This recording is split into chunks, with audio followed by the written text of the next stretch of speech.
Anda kembali di Speak After Lunch. Saya ingin ke Pak William. Pak William, tadi sempat disinggung oleh Pak Darwin terkait dengan permasalahan letak dari Kabupaten Puncak, Papua ini yang cukup terisolasi sehingga memang harga komoditas menjadi sangat mahal di sana. Lalu apa solusinya? Ya, waktu itu memang ya contoh aja.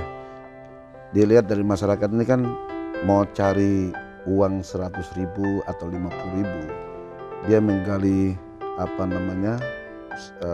hasil bumi, dia pikul berkilo-kilo jam pergi ke tempat pasar hanya ada cari 100 dan 50. Nah itu mempengaruhi sehingga kios maupun harga lokal semua sangat tinggi sekali harganya. Bahkan harga semen di sana harga semen saja satu semen itu 2.500.000 itu sampai di dalam kota. Kalau sampai dengan di agak desa-desa itu 2.500.800 sampai dengan hampir mendekati 2.800.000. Nah ini mempengaruhi buat kami bagaimana dan juga shot APBD kita itu sampai harga satuan kita itu sangat terserap di dalam harga satuan itu. Membuat sehingga APBD dana anggaran yang ada habis. Maka pada saat itu bagaimana caranya untuk menurunkan harga itu akhirnya kami mencoba solusi dan dianalisa ternyata harus ada salah satunya adalah bagaimana kita memiliki penerbangan.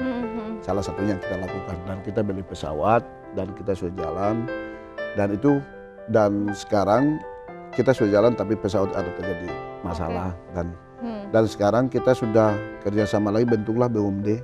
Sekarang kita bentuk BUMD dan BUMD kita memberikan tanggung jawab kepada BUMD untuk bagaimana menyusun harga yang bisa merendah.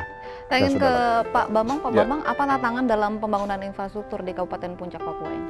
Tantangan tadi sudah disebutkan harga yang sangat tinggi dan itu sebenarnya bisa diatasi jika transportasi atas barang kebutuhan pokok dan bahan bangunan itu bisa dibuat lebih masif, lebih massal.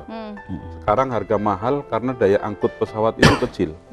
Nah itu kalau daya angkut pesawat ditingkatkan, itu mempersyaratkan landasan di Kabupaten Puncak, misalnya Ilaga itu diperpanjang, sehingga bisa didarati pesawat besar, otomatis harga turun.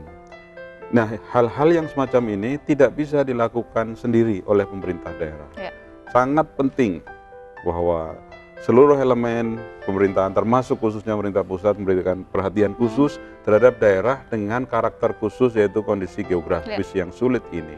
Pak Darwin, sejauh ini kontribusi dari pemerintah pusat bagaimana?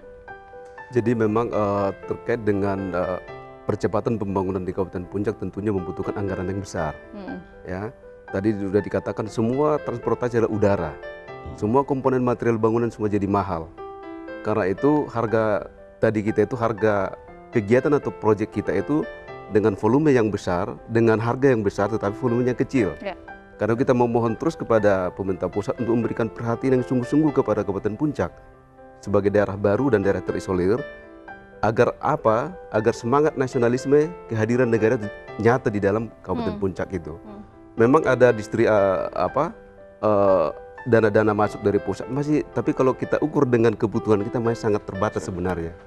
Dari dana DAU, dana perimbangan dan seterusnya masih terbatas terhadap kebutuhan yang ingin kita wujudkan di Kabupaten Puncak. Sehingga memang kontribusi dari pemerintah pusat sangat dibutuhkan untuk percepatan pembangunan di Kabupaten Puncak Papua ini. Terima kasih Pak William, Pak Bambang, Pak Darwin sudah hadir di studio Ainus TV. Dan pemirsa, inilah akhir dari perbincangan kita. Saya Kutsia Firdausi mewakili seluruh kerabat kerja yang bertugas pamit undur diri. Terima kasih atas kebersamaan Anda dan sampai jumpa. Terima kasih.